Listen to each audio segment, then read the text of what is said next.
নিউজিল্যান্ডে রাষ্ট্রীয়ভাবে জুমার আজান সম্প্রচার, দুই বাংলাদেশির দাফন সম্পন্ন। নামাজের আগে সমাবেশে হাদিসের উদ্ধৃতি দিয়ে ঐক্যের ডাক জাসিন্ডার। কারিগরি জটিলতার কারণে একদিন পিছিয়ে আজ বসানো হলো পদ্মা সেতুর নবম স্প্যান। এখন দৃশ্যমান 1350 মিটার সেতু।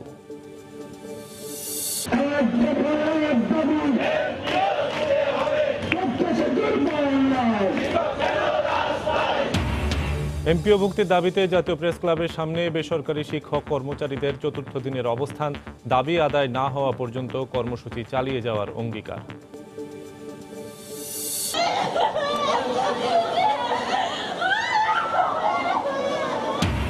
বরিশালে বাস মাহিন্দ্রার সংঘর্ষে কলেজ ছাত্রী সহ নিহত 6।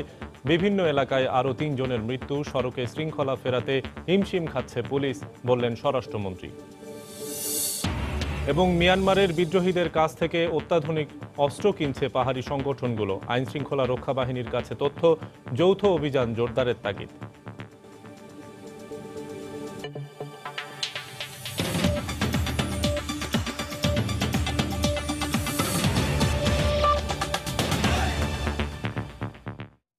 সময় সংবাদের সঙ্গে আছে আমি শফিক মোহাম্মদ। অবশেষে দ্বিতীয় দিনের চেষ্টায় বসানো হলো পদ্মা সেতুর নবম স্প্যান। নদীর জাজিরা প্রান্তে 34 ও 35 নম্বর পিলারের ওপর স্প্যানটি বসানো হয়। ফলে দৃশ্যমান হল 1350 মিটার সেতু। প্রকল্প এলাকা থেকে সাইফুল ইসলামের ছবিতে বিস্তারিত জানাচ্ছেন এহসান জুয়েল। বুধবার মাওয়া থেকে নিয়ে আসার পর বৃহস্পতিবার বসানোর কথা ছিল পদ্মা সেতুর নবম স্প্যান, কিন্তু স্প্যানবাহী ক্রেন নোঙর করে রাখার কেবল ছিঁড়ে যাওয়ায় তার সম্ভব হয়নি। তবে শুক্রবার ভোর থেকে স্প্যান বসানোর প্রক্রিয়া শুরু হয়। প্রথমে ক্রেনে রাখা স্প্যানটি পিলারের সমান উচ্চতায় তোলা হয়, তারপর এগিয়ে এনে সেটি সকাল 9:45টায় বসিয়ে দেওয়া হয়। আগের স্প্যানগুলোর পাশেই শুরু হয় জোড়া লাগানোর কাজ। নদীর মাওয়া পাড়ের একটি আর জাজিরা পাড়ের 8টি মিলে দৃশ্যমান 1350 মিটার সেতুতে উচ্ছ্বসিত দুই পাড়ের সাধারণ মানুষ, আশাবাদী দ্রুত কাজ শেষ হওয়ার ব্যাপারে। আজকে 9টা পড়ছে, কাজের গতিও অগ্রগতি আস্তে আস্তে অনেক বাইরে যাইতেছে। ব্রিজ হইলে যাতায়াত চলাচল ভালো হইতে পারে, বুঝেন না। আগে অনেক ফেরি দেওয়া গেলে অনেক টাইম লাগে, আর যদি গাড়ি চলাচল হয় তো কম টাইমে ঢাকা যাইতে পারবো। শুরুতেই দেখেছি, এখন যখন হয়ে গেছে ইনশাল্লাহ খুশি, গর্ব। আমাদের দেশে এত বড় জিনিস হচ্ছে। এখন যাইতে অনেক দেরি হয়, ব্রিজ হয়ে গেলে তো আর দেরি হবে না, গাড়ি যাতায়াত অনেক ভালো হবে। এর আগে 27শে জানুয়ারি তারিখে একটি আর 20শে ফেব্রুয়ারি তারিখে একটি স্প্যান বসানোর পর পরিকল্পনা ছিল চলতি মাসে 2টি স্প্যান বসানোর। তবে এবার সেটি না হলেও আগামী মাসে কাজে গতি আরও বাড়বে বলে জানান প্রকল্প পরিচালক। আমাদের প্রোগ্রেসটাকে আরো বাড়ানো যায় কিনা, এখন একটা করতেছি, 2টা করা, 2টার পরে আরো বাড়ানো যায় কিনা, সেটা আমরা আগে 2টা করি, তখন দেখতে হবে যে আমরা আরো পারি কিনা। এখন পর্যন্ত মূল সেতুর কাজে অগ্রগতি হয়েছে 73%।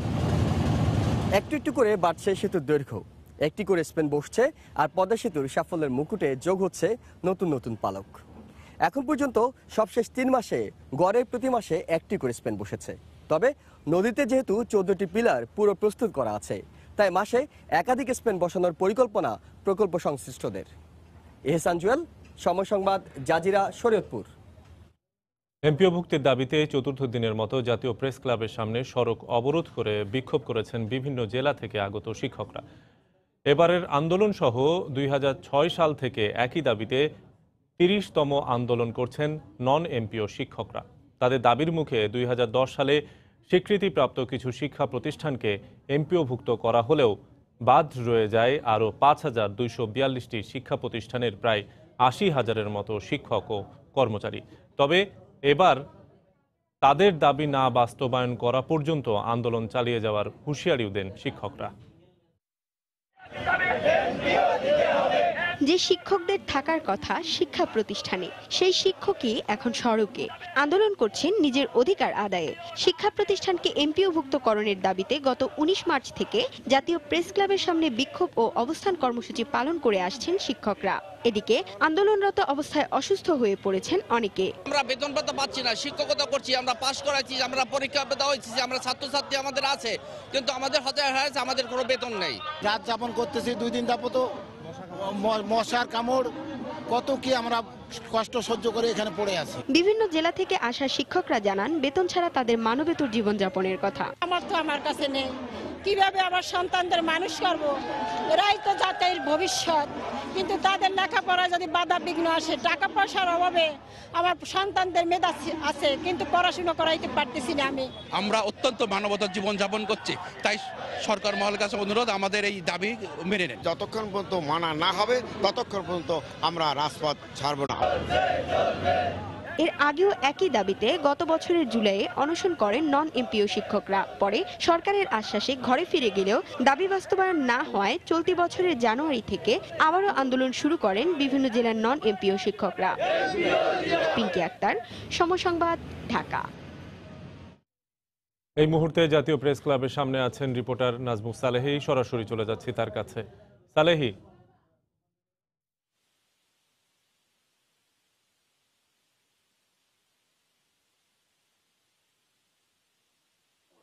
তাদের এই আন্দোলনটি আসলে সুদীর্ঘ ইতিহাস রয়েছে। 2006 সাল থেকে তারা হচ্ছে যে এইটার এমপিও হওয়ার দাবি নিয়ে তারা হচ্ছে যে আপনার রাজপথে নেমে আসে। মূলত এই প্রতিষ্ঠানগুলো এখন প্রায় 7,242 প্রতিষ্ঠান রয়েছে, যার শিক্ষক কর্মচারীর সংখ্যা হচ্ছে প্রায় 75,000। তারা আসলে হচ্ছে যে আপনি বলছেন যে বিভিন্ন সময় এই যে তারা 30 বারের মতো রাজপথে নেমে এসে তারা যে এরকম উত্তাল আন্দোলন করেছেন, তো এটার পেছনে আসলে তারা বলছেন যে যতক্ষণ পর্যন্ত এমপিও না হবে তারা এবার ঘরে ফিরে যাবেন না।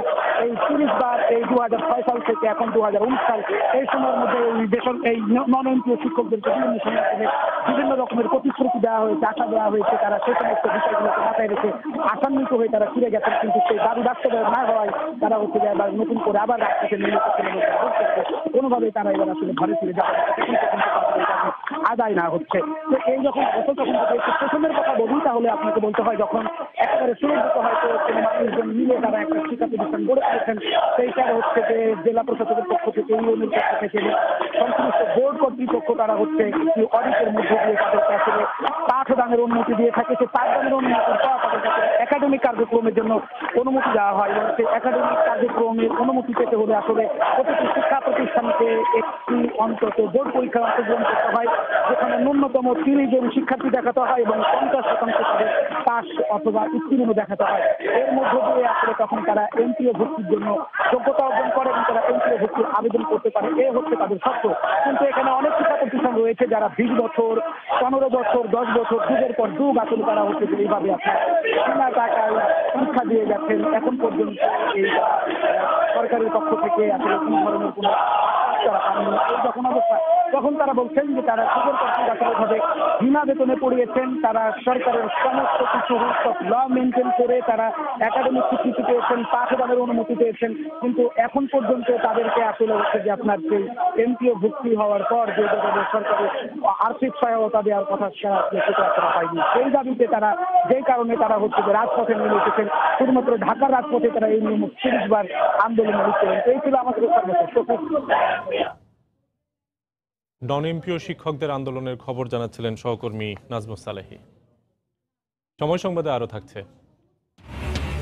রাজধানীর মোহাম্মদপুরের জেনেভা ক্যাম্পে র্যাবের অভিযানে বিপুল পরিমাণ মাদকদ্রব্য উদ্ধার, কয়েকজন নারী সহ আটক শতাধিক।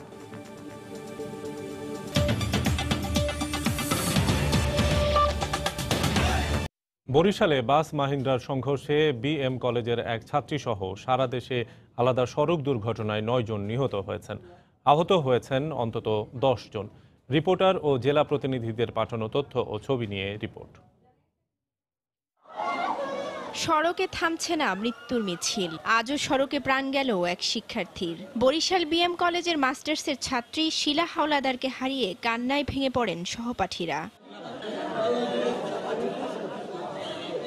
পুলিশ জানায় শুক্রবার সকালে 10 জন যাত্রী নিয়ে একটি মাহিন্দ্রা সদর উপজেলা থেকে বানারীপাড়া যাচ্ছিল। পথে তেতুলিয়া এলাকায় পৌঁছালে বিপরীত দিক থেকে আসা একটি বাসের সঙ্গে মুখোমুখি সংঘর্ষ হয়। এতে ঘটনাস্থলে শিলা হাওলাদার সহ 2 জন মারা যান। আহত 7 জনকে উদ্ধার করে সদর হাসপাতালে পাঠায় ফায়ার সার্ভিস ও পুলিশ। সেখানে চিকিৎসাধীন অবস্থায় আরও 4 জনের মৃত্যু হয়। আহতদের অবস্থাও আশঙ্কাজনক বলে জানিয়েছেন চিকিৎসক। আমি ওর যখন বেরোইছে ওর ড্রেসটা দেখছি, ও কিবোর্ডে বেরোইছে, ওই লাশে সেই ড্রেসেই পড়া। বন্ধু কয় কি কয় আমার ভাই অ্যাক্সিডেন্ট হয়েছে, আমি তো ওখান তুই আই পড়ছি, আইয়ে দিবি সেই ভাই দিয়ে আমার ভাই শেষ হয়ে গেছে। আর তো বাবারে গিয়ে আমি দেখলাম না ওরে। দুর্জয় পরিবহন বানারীপাড়া থেকে আপনার বরিশাল আসার পথে এবং মাহেন্দ্র এদিকে আসতেছিল, দুটো পরিবহন যাচ্ছিল, মুখোমুখি সংঘর্ষ হয় এবং ওই সংঘর্ষে আপনার জায়গায় খুব খারাপ একটা অবস্থা, আহত অবস্থা, আমরা মানে মুমূর্ষু অবস্থা আমরা মেডিকেলে পাঠাই। স্থানীয় জনগণ থেকে আমি এই বিষয়টা আলাপ করছি, তাতে বলা যায় যে বাসটারই দোষ ছিল, বাসের দোষের কারণেই মাহেন্দ্রর সাথে বাড়ি গেছে, আসলে কোনো টায়ার বাসটায় নেই। মানিকগঞ্জের শিবালয় উপজেলার ফলসাটিয়া এলাকায় পণ্য বোঝায় একটি ট্রাক নিয়ন্ত্রণ হারিয়ে সামনে থাকা অপর একটি ট্রাককে ধাক্কা দেয়। আহত ট্রাক চালককে উদ্ধার করে উপজেলা স্বাস্থ্য কমপ্লেক্সে নেওয়া হলে চিকিৎসাধীন অবস্থায় তার মৃত্যু হয়। এছাড়া নরসিংদীর বেলাবো উপজেলায় রাস্তা পারাপারের সময় ট্রাকের ধাক্কায় এক নারী এবং মাগুরায় সড়ক দুর্ঘটনায় আরও একজন নিহত হয়েছেন। রওজায়ে জাবিদা ঐশী, সময় সংবাদ। স্বরাষ্ট্রমন্ত্রী আসাদুজ্জামান খান কামাল বলেছেন, সড়কে শৃঙ্খলা ফেরাতে হিমশিম খাচ্ছে পুলিশ, তবে সামগ্রিক ব্যবস্থার উন্নতির জন্য ইতিমধ্যে বেশ কিছু পদক্ষেপ নেওয়া হয়েছে। দুপুরে রাজধানীর মগবাজারে একটি মসজিদ ভবনের ভিত্তিপ্রস্তর স্থাপন শেষে সাংবাদিকদের প্রশ্নের জবাবে একথা বলেন তিনি। প্রতিদিন 160টির মতন নতুন গাড়ি ঢুকছে, রাস্তাঘাট নেই, তারপরে খানাখন্দক, সব জায়গায় মানে উন্নয়নের কাজ চলছে, এলিভেটেড এক্সপ্রেস কিংবা ওইটাকে কী বলে মেট্রো রেল, সেই জন্য আমাদের পুলিশ হিমশিম খাচ্ছে। আমাদের দেশের জনগণ কোনোদিনই এই জঙ্গি সন্ত্রাসীদের আশ্রয় প্রশ্রয় দেয় না এবং সমর্থন করে না, যেটাই হলো আমাদের বড় শক্তি। আর আমাদের পুলিশের দক্ষতা সক্ষমতা, আমাদের জননিরাপত্তা বাহিনীর দক্ষতা সক্ষমতা অনেক বেশি, তারা যে কোনো চ্যালেঞ্জ মোকাবেলা করতে পারে। পাহাড়ি সশস্ত্র সংগঠনগুলো মিয়ানমারের বিদ্রোহীদের কাছ থেকে AK-47, AK-22-র মতো অত্যাধুনিক অস্ত্র কিনছে বলে চাঞ্চল্যকর তথ্য পেয়েছে আইনশৃঙ্খলা রক্ষা বাহিনী। মূলত ভারত, বাংলাদেশ, মিয়ানমারের সীমান্তবর্তী দুর্গম পাহাড়ি এলাকায় চীনের তৈরি অস্ত্র বেচাকেনা করছে তারা। ভারতের মিজোরামের সাইহা এলাকার বাসিন্দা পলিওনি এসব অস্ত্রের মূল হোতা বলে জানায় র্যাব। এ অবস্থায় সন্ত্রাসীদের প্রতিরোধে যৌথ বাহিনীর অভিযান জোরদারের তাগিদ নিরাপত্তা বিশ্লেষকের। বিস্তারিত জানাচ্ছেন কমল দে। আইনশৃঙ্খলা বাহিনীর তথ্য মতে সোমবার রাঙ্গামাটি বাগাইছড়ি কিলিং মিশনে অংশ নেওয়া 15 থেকে 20 সদস্যের দলটির প্রত্যেক সদস্য ব্যবহার করে অত্যাধুনিক এবং ভারী অস্ত্র। এর মধ্যে ঘটনাস্থল থেকে যেসব গুলির খোসা উদ্ধার করা হয়েছে তার অধিকাংশই SMG এবং AK-47-এর গুলি বলে ধারণা করা হচ্ছে। বাগাইছড়ি ঘটনার আগে গত বছরের 3রা মে একইভাবে ভারী অস্ত্র দিয়ে ব্রাশ ফায়ার করে 5 জনকে হত্যা করা হয়। পাহাড়ে 4টা গ্রুপ কাজ করতেছে, 4টা গ্রুপই যে কোনোভাবে হোক তারা সশস্ত্র গ্রুপে পরিণত হয়ে গেছে। ইন্টার গ্রুপ বাদ দিয়ে আবার ইন্ট্রা গ্রুপও কাজ হচ্ছে, এই কারণেই এই খুনাখুনিগুলো কিছুদিন যাবৎ হচ্ছে। বাংলাদেশ, ভারত এবং মিয়ানমারের সীমান্তবর্তী ডেভিল ট্রান্স হিসেবে পরিচিত গহীন পাহাড়ি এলাকায় চলে অস্ত্রের বেচাকেনা। মিয়ানমারের বিদ্রোহী গ্রুপগুলি থেকে কেনা অস্ত্রই পাহাড়ি সন্ত্রাসী গ্রুপগুলো ব্যবহার করছে। ভারতের মিজোরামের সাইহা এলাকার বাসিন্দা পলিনিউই এসব অস্ত্রের মূল হোতা বলে দাবি র্যাবের। বাংলাদেশ, ভারত, মায়ানমারের যে বর্ডার, ওই এলাকা থেকে তারা অন্যান্য দেশের বিদ্রোহী সন্ত্রাসী গোষ্ঠীর কাছ থেকে AK-47, চাইনিজ SMG, M16 অথবা M4 এই ধরনের স্বয়ংক্রিয় অস্ত্র এবং দেশি কিছু কিছু অস্ত্র এনে আমাদের পাহাড়ের যে সন্ত্রাসী গ্রুপ এবং সমতল ভূমিতে কিছু সন্ত্রাসী গ্রুপ, এদের উভয়ের কাছে এগুলো বিক্রি করেছে। পার্বত্য শান্তি চুক্তির অংশ হিসেবে বেশ কিছু সেনা ক্যাম্প প্রত্যাহার করে নেওয়া হয়েছে। আর এই সুযোগকে কাজে লাগিয়ে অস্ত্রধারী এবং চাঁদাবাজদের বিস্তার ঘটছে বলে মনে করছেন এই নিরাপত্তা বিশ্লেষক। ওরা এখন ফ্রি হ্যান্ড তারা চলাফেরা করছে, সেখানে মানুষের উপর অত্যাচার বেড়ে গেছে, চাঁদাবাজি বেড়ে গেছে। অস্ত্র উদ্ধার অভিযান সেটা specific on the basis of the intelligence activities, ওটা ইন্টেলিজেন্স গোয়েন্দা তথ্যের ভিত্তির উপরে এখানে অপারেশন চালানোর প্রয়োজন করা দরকার। যৌথ বাহিনী 3 পার্বত্য জেলায় বিশেষ অভিযান চালিয়ে 2017 সালে 120টি, 2018 সালে 130টি এবং চলতি বছরের প্রথম 2 মাসে 20টি অত্যাধুনিক অস্ত্র উদ্ধার করেছে। কমল দে, সময় সংবাদ, চট্টগ্রাম। মাদকবিরোধী কার্যক্রমের অংশ হিসেবে রাজধানীর মোহাম্মদপুরের জেনেভা ক্যাম্পে অভিযান চালিয়েছে র্যাব। এতে কয়েকজন নারী সহ শতাধিক ব্যক্তিকে আটক করা হয়েছে। শুক্রবার ভোর 5:30টায় শুরু হয় এ অভিযান। এতে বিপুল পরিমাণ ইয়াবা, গাঁজা, ফেন্সিডিল উদ্ধার করা হয়। মাদক বিক্রির সঙ্গে জড়িত থাকার অভিযোগে আটক করা হয় শতাধিক নারী পুরুষকে। র্যাব জানায় এর আগেও জেনেভা ক্যাম্পে অভিযান চালিয়ে বিপুল পরিমাণ মাদক উদ্ধার সহ বেশ কয়েকজনকে আটকও করা হয়েছিল। তারা জামিনে ছাড়া পেয়ে আবার মাদক ব্যবসা শুরু করে। মূলত তাদের বিরুদ্ধেই অভিযান চালানো হয়। এছাড়া মাদক কেনাবেচায় শিশুদের ব্যবহারের প্রমাণ পাওয়ার কথা জানিয়েছে র্যাব। মাদক বিরোধী এই অভিযান অব্যাহত থাকবে বলেও জানানো হয়।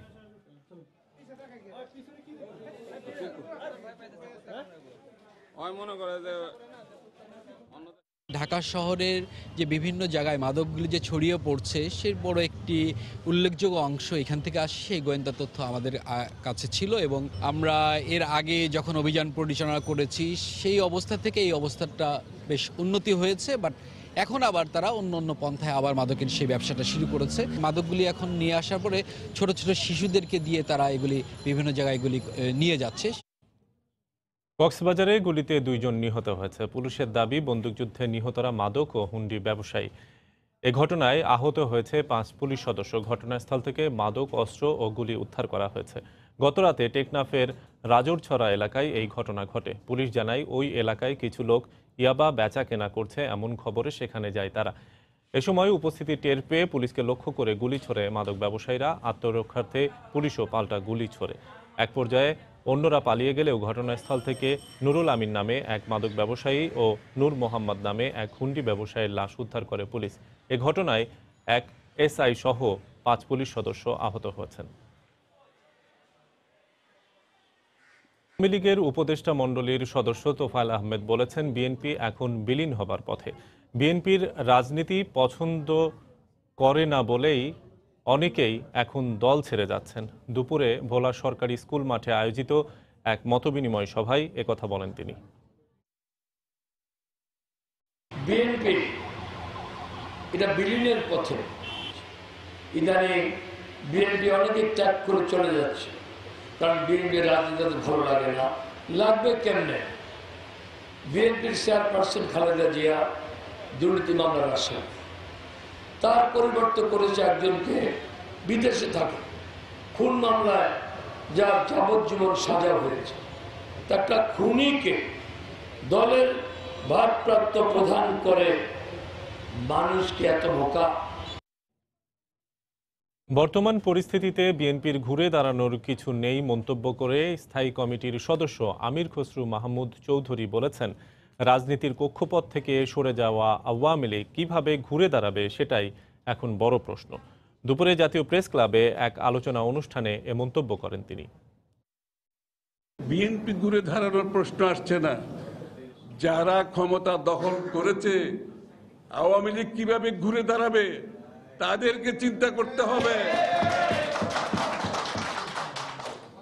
তারা আবার এই দেশের মানুষের কাছে কিভাবে ফিরে যাবে তাদেরকে চিন্তা করতে হবে। তারা অন্যায়ভাবে দেশনেত্রী বেগম খালেদা জিয়াকে জেলে রেখেছে, এইটার উত্তর তাদেরকে বাংলাদেশের মানুষকে দিতে হবে। জাতীয় ঐক্যফ্রন্ট থেকে নির্বাচিত আরও বেশ কয়েকজন সংসদ সদস্য শপথ গ্রহণ করবেন বলে জানিয়েছেন ঐক্যফ্রন্ট থেকে নির্বাচিত মৌলভীবাজার 2 আসনের সংসদ সদস্য সুলতান মোহাম্মদ মনসুর। দুপুরে গোপালগঞ্জের টুঙ্গিপাড়ায় বঙ্গবন্ধু সমাধিতে শ্রদ্ধা নিবেদন শেষে সাংবাদিকদের একথা বলেন। এ সময় স্থানীয় জনপ্রতিনিধি ও আওয়ামী লীগ নেতাকর্মীরা উপস্থিত ছিলেন। পরে বঙ্গবন্ধু ও মহান স্বাধীনতা যুদ্ধে শহীদ মুক্তিযোদ্ধাদের আত্মার মাগফিরাত কামনা করে মোনাজাত করেন তারা। জাতীয় ঐক্যফ্রন্ট থেকে নির্বাচন করলেও আওয়ামী লীগ ছেড়ে যাননি বলেও জানান সুলতান মনসুর।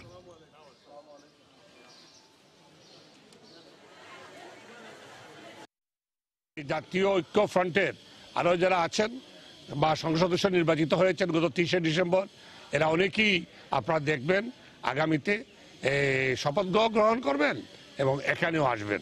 আমি কিন্তু বাংলাদেশ আওয়ামী লীগ থেকে অন্য কোনো রাজনৈতিক দলে যোগদান করি নাই, আবার বাংলাদেশ আওয়ামী লীগও আমাকে বহিষ্কার করে নাই। আমার শেষ অবস্থান ছিল আওয়ামী লীগের সাবেক সাংগঠনিক সম্পাদক, কাজে আমি একজন বঙ্গবন্ধু অনুসারী। কার্যকরী পরিষদের সভার মাধ্যমে আগামীকাল শুরু হচ্ছে ডাকসুর কার্যক্রম। মেয়েদের একটি হল বাদে কেন্দ্রীয় ও হল সংসদগুলোতে অধিকাংশ পদে সরকার সমর্থিত ছাত্র সংগঠনের সদস্যরা নির্বাচিত হওয়ায় সুষ্ঠুভাবে নিজেদের দায়িত্ব পালন নিয়ে শঙ্কা প্রকাশ করেছেন অরাজনৈতিক ও স্বতন্ত্রভাবে নির্বাচিত ছাত্র প্রতিনিধিরা। তবে ছাত্রলীগ বলছে, ছাত্রদের অধিকার আদায়ে সংখ্যায় কম হলেও প্রাধান্য দেয়া হবে বিরোধী মতকে। আজহার লিমনের রিপোর্ট। 28 বছর পর ছাত্র প্রতিনিধি পেয়েছে ডাকসু। তাদের কাজ শুরু করার জন্য চলছে জোর প্রস্তুতি। ঠিক করা হচ্ছে ভিপিজিএস সহ অন্য সম্পাদকদের জন্য নির্ধারিত কক্ষগুলো। মধুর ক্যান্টিন ঘিরে চোখে পড়ছে ছাত্রনেতাদের সদলবল উপস্থিতি। তবে পুনর্নির্বাচনের দাবিতে ক্যাম্পাসে এখনো চলছে নানা কর্মসূচি। একদিকে নির্বাচন বর্জন করা কয়েকটি প্যানেলের পুনর্নির্বাচনের দাবি, অপরদিকে ডাকসু এবং হল সংসদে নবনির্বাচিতদের অভিষেকের প্রস্তুতি। এসব সংসদের অধিকাংশ পদে যেখানে সরকার দলীয় ছাত্র সংগঠন বিজয়ী, সেখানে তাদের সমর্থন নিয়ে দায়িত্ব পালন করা কতটা কঠিন হতে পারে অরাজনৈতিক এবং স্বতন্ত্র প্রার্থীদের জন্য? শঙ্কা তো অবশ্যই আছে, শুরু থেকেই ছিল। ইলেকশনের পরের দিন নূর ভাই ধাওয়া খেয়েছিল, তারপরে আর কোনো ঘটনা ঘটেনি। আমি যদি অপোজ করি আর তারা যদি 24 জন মানে সেটার পক্ষে নেয়, তাহলে তো সেটা কন্ট্রাডিক্টরি ভাবে সেটা সলিউশন হবে না। দায়িত্ব পালনে আমি যদি কোনো রকম বাধার সম্মুখীন হই, সেটা আমি যার দ্বারাই হই, আমি অবশ্যই প্রতিরোধ গড়ে তুলবো এবং আমি কাউকে তোয়াক্কা করব না। বিসির পরে তো চিফ এক্সিকিউটিভ হিসেবে সহসভাপতির ক্ষমতা রয়েছে, সুতরাং সেটা বিসির সাথে পরামর্শ করে আমরা চাইলে সেই কমিটি বাতিল করতে পারবো। অবশ্য ছাত্রলীগ বলছে গুরুত্ব দেয়া হবে বিরোধী মতকে। আমরা নিরঙ্কুশভাবে বিজয়ী তার মানে এই না যে আমরা আমাদের সংখ্যার মধ্য দিয়ে আমরা কোনো ধরনের কাজ করতে চাবো, সেটা আমরা বিশ্বাস করি না। যারা ন্যায্য কথা বলবে, ঢাকা বিশ্ববিদ্যালয়ের শিক্ষার্থীদের স্বপ্নকে প্রতিধ্বনিত করতে চাবে, সে যদি একজনও হয়, সেটি আমরা তার দাবি আমরা বাস্তবায়ন করার চেষ্টা করব। ঢাকা বিশ্ববিদ্যালয়ের সাবেক জিএস মনে করেন, ডাকসুর প্রাণবন্ত হওয়ার বিষয়টি নির্ভর করছে নির্বাচিত প্রতিনিধিরা ছাত্রদের অধিকারের বিষয়টি কতটা গুরুত্ব দিচ্ছে তার উপর। ডাকসুর ভিপি পদ তো যতটা না ডাকসুর আভ্যন্তরীণ কাজের সাথে জড়িত, তার চেয়ে বেশি হচ্ছে গোটা ছাত্র সমাজের আশাকাঙ্ক্ষাকে ধারণ করে তার সেই ভূমিকা রাখা। আওয়ামী ছাত্ররা জাতীয় রাজনীতি অন্ধ অনুসরণ করতে যায়, সেক্ষেত্রে সমস্যা হতে পারে। আর সাধারণ ছাত্রকে যখন প্রাধান্য দিবে, তখন এদের মধ্যে কোনো তফাৎ আমি দেখব না।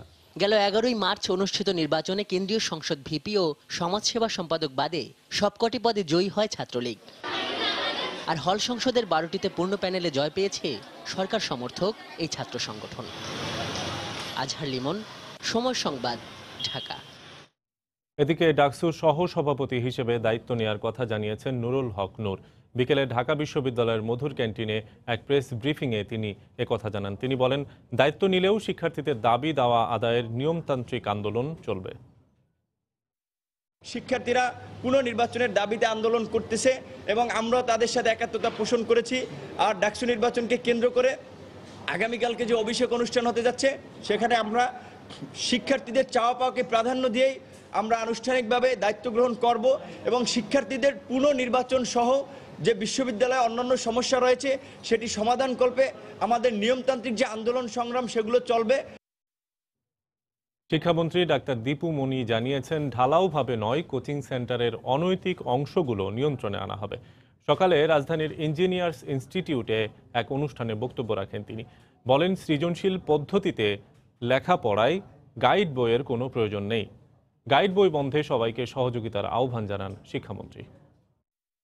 কোচিং সেন্টারেরই এত ভাঁজ আছে, এত রকম আছে, আপনি কোনটাকে যেটুকু অনৈতিক, যেটুকু শিক্ষা নিয়ে অনৈতিক বাণিজ্য, কারণ বাণিজ্য কথাটাও তো খারাপ না, কিন্তু যেখানে অনৈতিকতা দুর্নীতি এসে যায় সেখানে এই সমস্যা। তো সেই জায়গাটুকুকে আমরা সবাই জানি সেটুকু কোনটুকু, সেই অংশটুকুকে বাদ দিতে হলে আমাদের শিক্ষকদের সহযোগিতা লাগবে, আমাদের অভিভাবকদের সহযোগিতা লাগবে। সময় সংবাদে আরো থাকছে, হোলির রঙে রঙিন হলো রাজধানীর পুরান ঢাকার শাঁখারী বাজার। কঠোর নিরাপত্তায় সীমিত আয়োজন।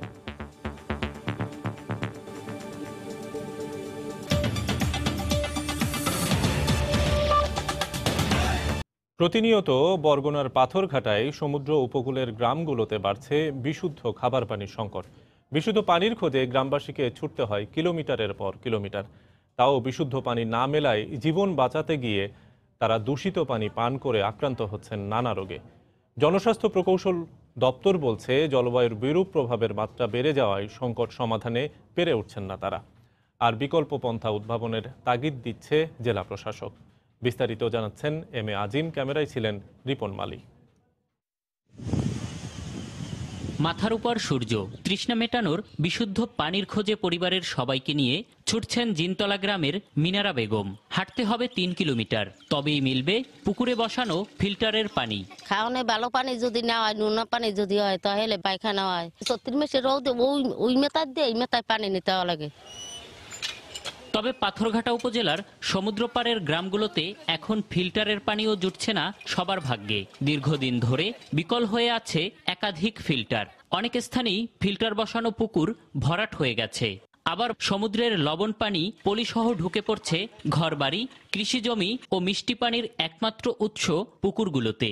আগে তো এই ফিল্টারের দেশ পানি খেয়েছি নিয়া, এখন আর খাইতেও পানি, আর খাই ওই নুন পানি, গাঙ্গের পানি। পুকুরের পানি লবণ পানি ঢোকে, তাছাড়া নষ্ট হয়ে যায়। শুধু লবণ পানি ঢুকে পড়ছে না, উপকূলের পানির স্তরও নিচে নেমে যাচ্ছে। তাই চলমান প্রকল্প দিয়ে সমস্যা সমাধান হচ্ছে না বলে দাবি জনস্বাস্থ্য প্রকৌশল কর্মকর্তার।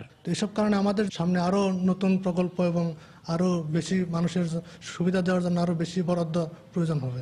জেলা প্রশাসনের পক্ষ থেকেও নতুন কোনো প্রক্রিয়ায় এই সংকট সমাধান করা যায় কিনা সে উদ্যোগ গ্রহণ করব। আন্তর্জাতিকভাবে পানির লবণের মাত্রা 600 ppm পর্যন্ত খাবার উপযোগী ধরা হয়, কিন্তু এখানে ভূগর্ভস্থ পানির লবণের মাত্রা 3000 ppm। সিডর, আইলা সহ ঘূর্ণিঝড় দুর্গত এলাকাগুলোতে প্রায় 30 লক্ষেরও বেশি মানুষ নিরাপদ পানি থেকে বঞ্চিত। পানির মধ্যেই বসবাস, অথচ পানির এমন দুর্ভিক্ষ উপকূল জুড়ে। এ যেন প্রকৃতির এক নিষ্ঠুর রসিকতা। এম এ আজিম, সময় সংবাদ, বরগুনা। ভূগর্ভস্থ পানির চাপ কমিয়ে পরিবেশ রক্ষার পাশাপাশি প্রতিদিন 10 লাখ লিটার পানি সাশ্রয় করছে দেশের বৃহত্তম রড নির্মাণকারী প্রতিষ্ঠান বিএসআরএম। চট্টগ্রামের মিরসরাই সোনা পাহাড়ে অবস্থিত স্টিল মিল লিমিটেড কারখানার ওয়াটার ট্রিটমেন্ট প্লান্টে রিসাইক্লিংয়ের মাধ্যমে পানির এ অপচয় রোধ করা হচ্ছে। কারখানায় ব্যবহৃত নোংরা পানি বারবার ব্যবহার হওয়ায় দূষণের হাত থেকে রক্ষা পাচ্ছে আশেপাশের ফসলি জমি। বিস্তারিত জানাচ্ছেন শফিকুল আলম। বিশ্বের সবচেয়ে বড় ইন্ডাকশন ফার্নেস প্লান্ট বা স্ক্র্যাপ থেকে লোহা তৈরির কারখানা পরিচালনা করছে বাংলাদেশের অন্যতম শিল্প প্রতিষ্ঠান বিএসআরএম। প্লান্টের একটি চুল্লি থেকে প্রতি 90 মিনিটে উৎপাদন হয় 50 মেট্রিক টন বিভিন্ন ক্যাটাগরির রড। এটি সহ অন্যান্য প্লান্টে প্রতিদিন পানির প্রয়োজন প্রায় 30 লাখ লিটার। এমন বাস্তবতায় পানির অপচয় রোধে কারখানার পাশে স্থাপন করা হয় ওয়াটার ট্রিটমেন্ট প্লান্ট। আমরা ওগুলো বাইরে না ফেলে ওগুলো আমরা এখানে রাখতেছি, তার ফলে আউটসাইড পরিবেশটাও সেভ হচ্ছে এবং প্লাস আমাদের যে সিস্টেমে যে ওয়াটারটা প্লাস আন্ডারগ্রাউন্ড ওয়াটারটা আমাদের বেশি পরিমাণে কনজিউম করতে হচ্ছে না, সেটাও সেভ হচ্ছে। পানির প্রেশারটা সেটাও কমে আসতেছে। আমাদের আলাদা করে পানি পাম্পিং করে জেনারেট করার প্রয়োজন হচ্ছে না। দুটি পানি ধরে রাখার রিজার্ভার থেকে 60টি ফিল্টারের মাধ্যমে করা হয় পানি রিসাইকেলিং। ময়লা মানে হচ্ছে টোটাল সাসপেন্ডেড সলিড আছে, ওটাকে আমরা পরিষ্কার করছি। তারপরে আমরা আয়রনটাকে পরিষ্কার করছি। যখন ক্যালসিয়াম কার্বনের, ম্যাগনেসিয়াম কার্বনের ফিল্টার হয়ে যাচ্ছে, আমাদের সফটওয়্যার তৈরি হচ্ছে, তখন আমরা ওটাকে পাঠাচ্ছি। এর স্টিল মিলে 4টি ফার্নেস, 2টি এলআরএফ ও 2টি সিসিএমে 2016 সালে চালু হওয়া ওয়াটার ট্রিটমেন্ট প্লান্ট থেকে পানি সরবরাহ করা হয়। শফিকুল আলম, সময় সংবাদ, চট্টগ্রাম। রাজধানীর যাত্রাবাড়ির মাছের আড়ত থেকে প্রায় 10 টন জাটকা জব্দের পাশাপাশি 9 ব্যবসায়ীকে গ্রেফতার করেছে র্যাবের ভ্রাম্যমাণ আদালত। তাদের প্রত্যেকে 1 বছর করে কারাদণ্ডাদেশ দেওয়া হয়েছে। ভোরে প্রায় 2 ঘন্টা ধরে এই অভিযান চালানো হয়। র্যাবের নির্বাহী ম্যাজিস্ট্রেট সারোয়ার আলম সাংবাদিকদের জানান, জাটকা সংরক্ষণের আইন অমান্য করে অবৈধভাবে জাটকা নিধন করে তা বিক্রির অপরাধে তাদের এই সাজা দেওয়া হয়েছে। জেলা মৎস্য কর্মকর্তাও এই অভিযানে অংশ নেন। তারা বলেন, অসাধু দাদন ব্যবসায়ীরা অর্থের লোভ দেখিয়ে মৎস্যজীবীদের জাটকা ধরতে তা বাজারজাত করতে বাধ্য করত।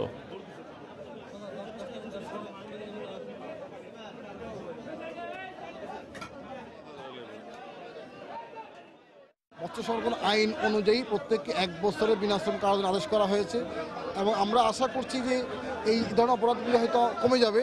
দুঃখজনক হলেও সত্য যে এই যারা এই কাজটি করছে তারা কিন্তু আপনার চাঁদপুর থেকে এই জাটকাগুলি মেরে ঢাকা পর্যন্ত নিয়ে আসছে এবং মাছের উপরে এই জাটকার উপরে অন্য মাছ দিয়ে ডেকে তারা নিয়ে আসছে। তো জানেন যে এর মধ্যে কিন্তু জাটকা সংরক্ষণ সপ্তাহ চলতেছে, তারপরেও কিন্তু এই অপরাধগুলি করতেছে। ক্রেতা ও বিক্রেতাদের পদচারণায় সরগরম দেশের সবচেয়ে বড় পাইকারি মাছের বাজার ফিশারি ঘাট। চাহিদা বেশি থাকায় গত সপ্তাহের তুলনায় 10 থেকে 20 টাকা বাড়তি দামে বিক্রি হচ্ছে সব ধরনের দেশি মাছ। অন্যদিকে চাহিদা কম ও সরবরাহ আগের তুলনায় বাড়ায় কমেছে সামুদ্রিক মাছের দাম। নূর জামাল আতিকের ক্যামেরায় বিস্তারিত জানাচ্ছেন পার্থপ্রতিম বিশ্বাস। বন্দরনগরী চট্টগ্রামের সবচেয়ে বড় মাছের বাজার এই ফিশারি ঘাট। প্রতিদিন সকালে ক্রেতা ও বিক্রেতাদের পদচারণায় মুখরিত হয়ে ওঠে এই বাজার। আর কয়েক ঘন্টার ব্যবধানে এখানে বিক্রি হয় কয়েক কোটি টাকার মাছ। গত সপ্তাহের তুলনায় এসে এ সপ্তাহে বেড়ে গেছে দেশি মাছের দাম। চাহিদা বেশি থাকায় কেজি প্রতি 10 থেকে 20 টাকা বাড়তি দামে বিক্রি হচ্ছে সকল প্রকার দেশি মাছ। অন্যদিকে চাহিদা কম থাকায় ও সরবরাহ বেশি থাকায় কমে গেছে সকল প্রকার সামুদ্রিক মাছের দাম। চাপিলা, লাইক্ষা, সুরমা, কৈকোরাল সহ সকল প্রকার সামুদ্রিক মাছ কেজি প্রতি 10 থেকে 15 টাকা কম দামে বিক্রি হচ্ছে। রূপচাঁদা বড়টা আপনার 1000, 950, 850। রুই মাছ আপনার 1 কেজি সাইজ যেগুলো ওগুলা 200 টাকা বিক্রি হয়েছে, 180 টাকা, 90 টাকা।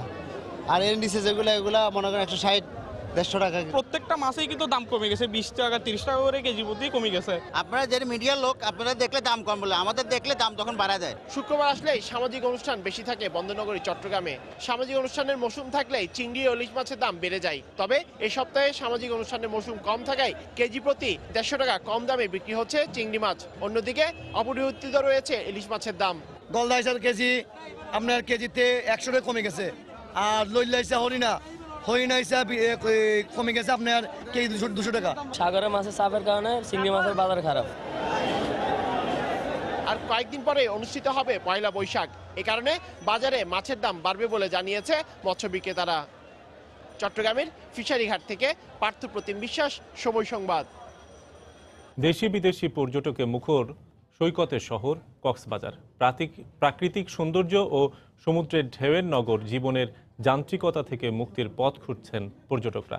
সাপ্তাহিক ছুটির দিনে বাড়তি হোটেল ভাড়া সহ নানা হয়রানির অভিযোগ তাদের। তবে পর্যটকদের হয়রানি রোধ এবং পর্যটন স্পটগুলোতে নিরাপত্তা জোরদার করা হয়েছে বলে দাবি করেছে ট্যুরিস্ট পুলিশ। মোহাম্মদ ফরজের ক্যামেরায় আরও জানাচ্ছেন সুজাউদ্দিন রুবেল।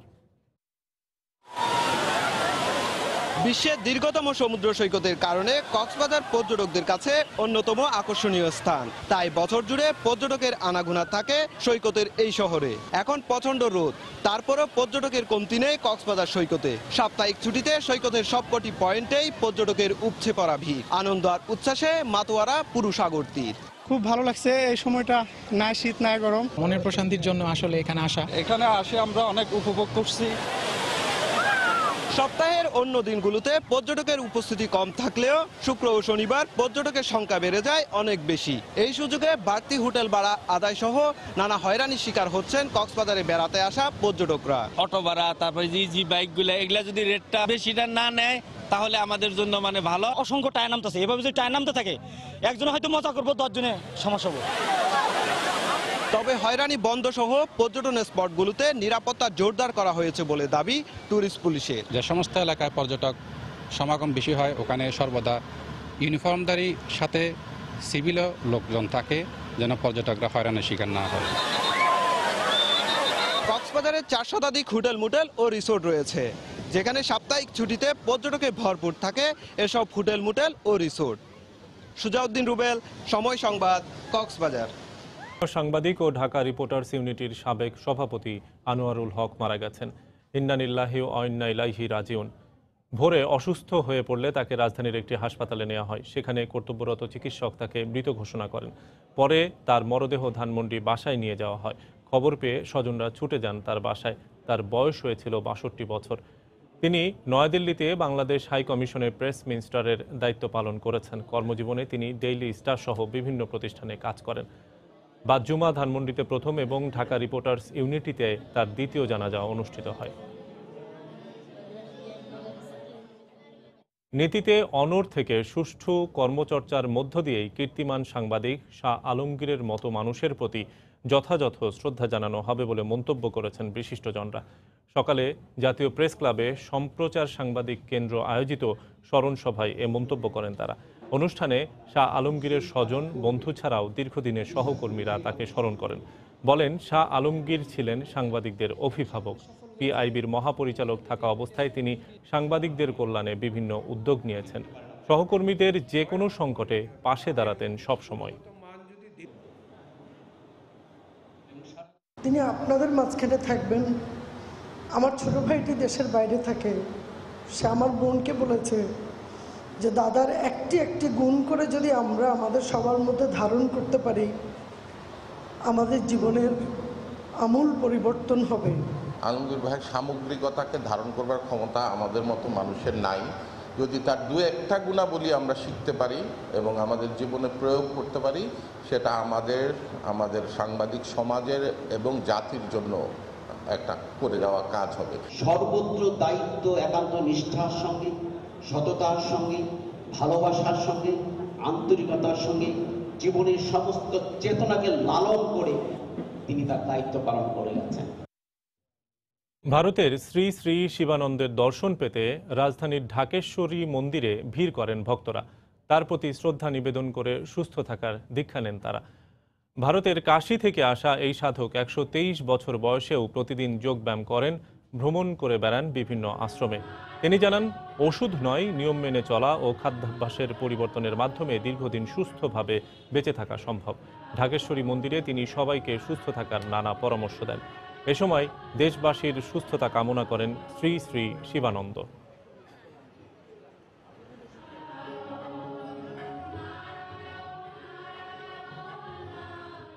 পৃথিবীর মধ্যে সবচেয়ে অধিকতম বয়স্ক ব্যক্তি, তার কারণ হলো ওনার যে ডিসিপ্লিন লাইফ। উনি তেল মশলা দিয়ে কোনো সবজি উনি খান না। ওনার কোনো কামনা নেই, দুঃখ নেই, বাসনা নেই, চিন্তা নেই, রোগ নেই এবং কোনো সমস্যাও নেই। অসুখে বিসুখে সবাই জর্জরিত।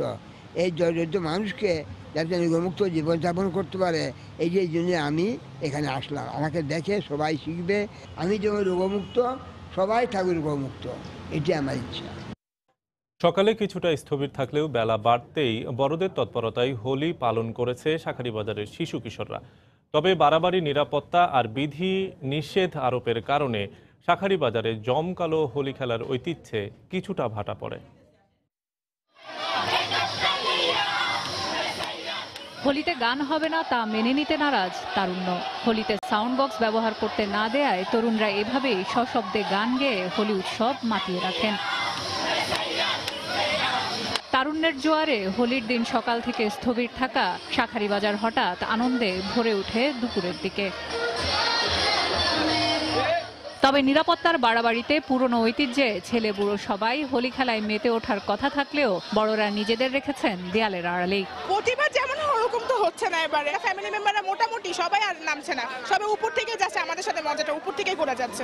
পিএসএর ভাড়া করছে কিন্তু ওখান থেকে নেতারা কাজ হয় না, বন্ধ করে দিচ্ছে আর কি। আমাদের স্পিকার বাজানো যাবে না, আর আমাদের স্পিকার যদি বাজানো হয় তাহলে আমাদের কারেন্ট দেওয়া হবে না। সকাল থেকে আমরা করতে পারিনি, সবাই বাসা থেকে বাইরে হয়নি, খোলা পাইনগুলা রাস্তাতে নামতে পারতেছে না, এই ধরনের একটা রেস্ট্রিকশন চলতেছে। কোনো ধরনের বাদ্যযন্ত্র বা সাউন্ড ব্যবহার না করার বাধ্যবাধকতা থাকায় শিশুরা যেন অন্তত হোলির আমেজ পায়, তাই বাবা মায়েরা বাসার বারান্দাগুলোতে সাউন্ডের ব্যবস্থা করেন ব্যক্তি ব্যবস্থাপনায়। কালকে তো আপনি তো দেখেন নাই সিনটা, প্রশাসন যারা পারছে তারাই কিন্তু প্রচারিং করছে। অত্র এলাকার মধ্যে মাইকিং করা যাবে না, সাউন্ড বক্স বাজানো যাবে না। এই যে চতুর্দিকে একটা প্রতিবন্ধকতার মতো, সেটা আপনিও দেখতে পাচ্ছেন, আমরাও দেখতে পাচ্ছি, এটা ভীতি একটা বিরাজ করতেছে। যদি অতিরিক্ত কোনো বাড়াবাড়ি হয় সেটা আমি পুলিশ প্রশাসনের সাথে আমি কথা বলবো, তারা নিচে নেমে এসে রং খেলুক। পরিসর ছোট হলেও পিচকারি, পানি আর নানা আবিরের রঙে একে অন্যের সাথে শুভেচ্ছা বিনিময় করেন সবাই, জানান শুভকামনা। আনন্দ ভাগাভাগিতে সবাই একসময় আমি থেকে আমরা হয়ে ওঠেন। সেলিয়া সুলতানা, সময় সংবাদ, ঢাকা। পর্যায়ে শীর্ষ সংবাদ জানিয়ে দিচ্ছি আরেকবার।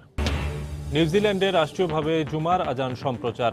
দুই বাংলাদেশির দাফন সম্পন্ন নামাজের আগে সমাবেশে হাদিসের উদ্ধৃতি দিয়ে ঐক্যের ডাক জাসিন্ডার।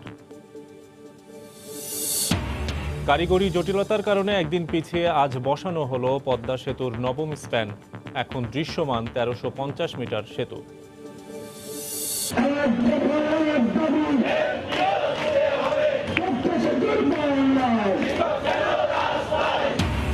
এমপিওভুক্তির দাবিতে জাতীয় প্রেস ক্লাবের সামনে বেসরকারি শিক্ষক কর্মচারীদের চতুর্থ দিনের অবস্থান। দাবি আদায় না হওয়া পর্যন্ত কর্মসূচি চালিয়ে যাওয়ার অঙ্গীকার।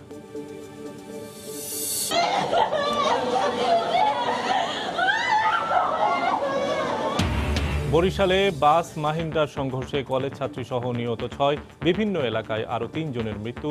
সড়কে শৃঙ্খলা ফেরাতে হিমশিম খাচ্ছে পুলিশ, বললেন স্বরাষ্ট্রমন্ত্রী। এবং মিয়ানমারের বিদ্রোহীদের কাছ থেকে অত্যাধুনিক অস্ত্র কিনছে পাহাড়ি সংগঠনগুলো। আইন শৃঙ্খলা রক্ষা বাহিনীর কাছে তথ্য, যৌথ অভিযান জোরদারের তাগিদ। এই ছিল এখনকার মতো। যে কোনো খবর পেতে ভিজিট করুন সময়নিউজ.tv। আপনার মোবাইলে সময় সংবাদ দেখতে ও সব খবর পেতে ডাউনলোড করুন সময় অ্যাপ। এছাড়া এইমাত্র পাওয়া খবর আপনার মোবাইলে পেতে SMS করুন *SBN লিখে পাঠিয়ে দিন 16242 নম্বরে। সঙ্গে থাকুন সময়।